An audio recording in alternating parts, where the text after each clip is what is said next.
اسلام کی پہلی جنگ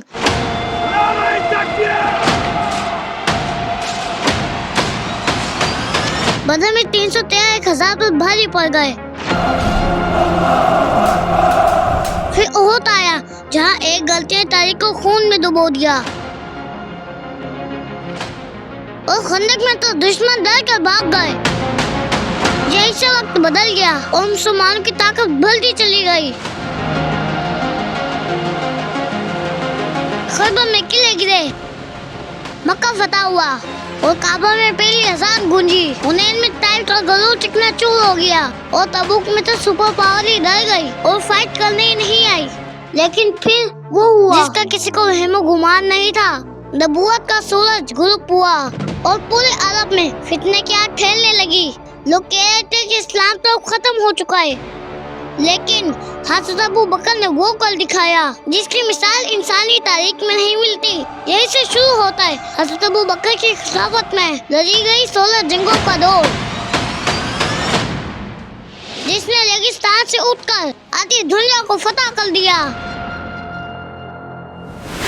حضرت محمد صلی اللہ علیہ وسلم اس دنیا سے پردہ فرما چکے تھے، لیکن اسلام کے اس نئے سفر کو ایک مضبوط سہارے کی ضرورت تھی.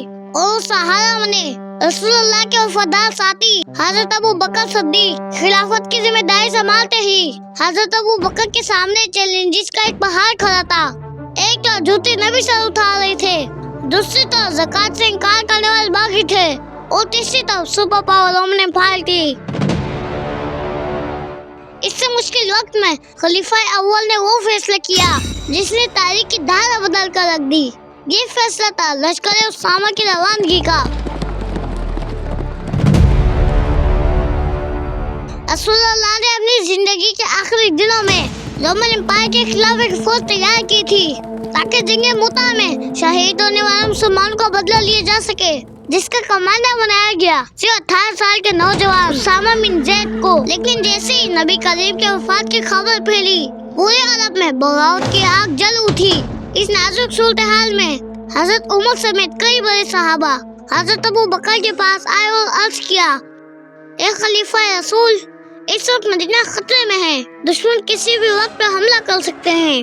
بہتر یہ ہے کہ اسامہ کی فوج کو ابھی نہیں بھیجا جائے تاکہ یہ فوج مدینہ کی حفاظت کر سکے. کچھ لوگوں نے تو یہ بھی کہا کہ اسامہ بھی بہت جوان ہے، کسی سینئر جنرل کو کمانڈر بنایا جائے. لیکن حضرت ابو بکر نے فرمایا، خدا کی قسم، جس جھنڈے کو اللہ کے رسول نے لہرایا ہو، میں اسے نیچے نہیں کر سکتا. چاہے مدینے کے درندے میری بوٹیاں نوچ لیں، میں اس حکم کو پورا کروں گا جو میرے آقا نے دیا تھا.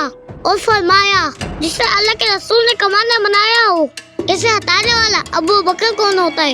مدینے کے بعد جرف کے مقام پر 3000 مجاہدین کا لشکر تیار تھا. روانگی کا منظر اتنا جذباتی تھا کہ دیکھنے والوں کی آنکھیں بھر آئی. نوجوان اسامہ بن زید اپنے گھوڑے پر سوار تھے اور وقت کے خلیفہ حضرت ابو بکر صدیق ان کے گھوڑے کی لگام تھامے پیدل چل رہے تھے.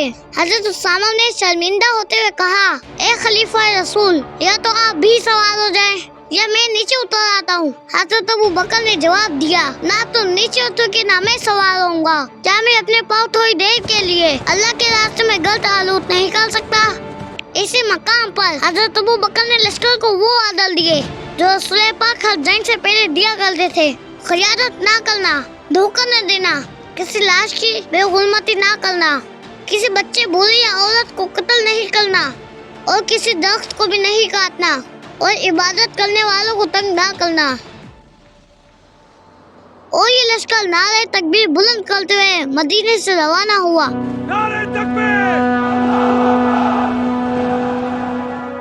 اب اس لشکر کو مدینہ سے نکلے ہوئے چند ہی دن ہوئے تھے کہ وہی ہوا جس کا ڈر تھا.